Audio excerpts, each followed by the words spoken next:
Tanya, get rid of her. We decided you were a tragic heroine in the opera. How did I not see the signs?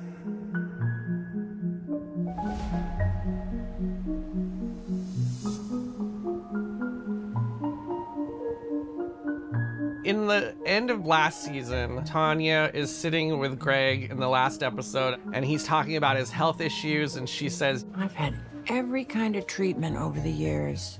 Death is the last immersive experience I haven't tried. and I was thinking it'd be so fun to bring Tanya back because she's such a great character, but maybe that's the journey for her, is like a journey to death. And not that I really wanted to kill Tanya, because I love her as a character and obviously loved Jennifer, but it just felt like, you know, we're going to Italy. She's such a kind of diva, larger than life female archetype.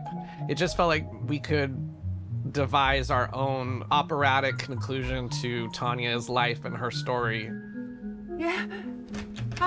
Tanya! Yeah, in a minute. I just think her dying at the hands of someone else felt too tragic. It felt like she needed to give her best fight back, and that she, in a way, had some kind of victory over whoever was conspiring to get rid of her. So it just made me laugh to think like she would like take out all of these cabal of killers, and that after she successfully does that, that she just dies this derpy death. And it just felt like that's just so Tanya.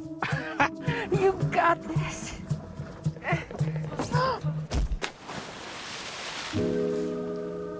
I think as far as like what happens to Greg and the conspiracy of Tanya's death, it's possible that I think Portia is scared enough to just leave it alone. But the fact that all of those guys die on the boat, it feels like there's gotta be somebody who's gonna track it back down to Greg. But maybe you'll have to wait to find out what happens. At the end of the show, you see the three generations of men, and there's this attractive woman who crosses, and they all sort of gawk at her. You know, my hope is that Dominic does change, but there is a little bit in the texture of it that their relationship with women is going to always be fraught with this sexual desire. When she hugged me just now, I got a little aroused. No, it's a natural reaction. He kissed me, but that was it.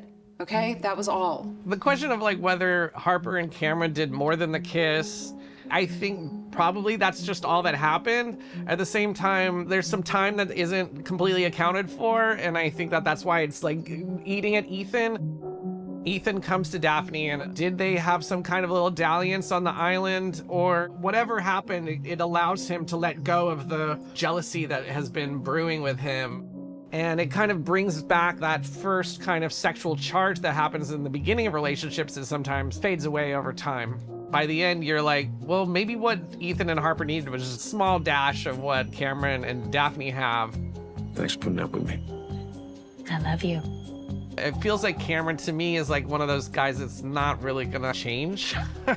Some of the unspoken things between them, you wonder if that's gonna ultimately catch up with them. It is somewhat of a happy ending, although there's dark clouds in the horizon too. The first season kind of highlighted money, and then the second season is sex, and I think the third season, it would be maybe a kind of satirical and funny look at death in Eastern religion and spirituality, and it feels like it could be a rich tapestry to do another round at White Lotus.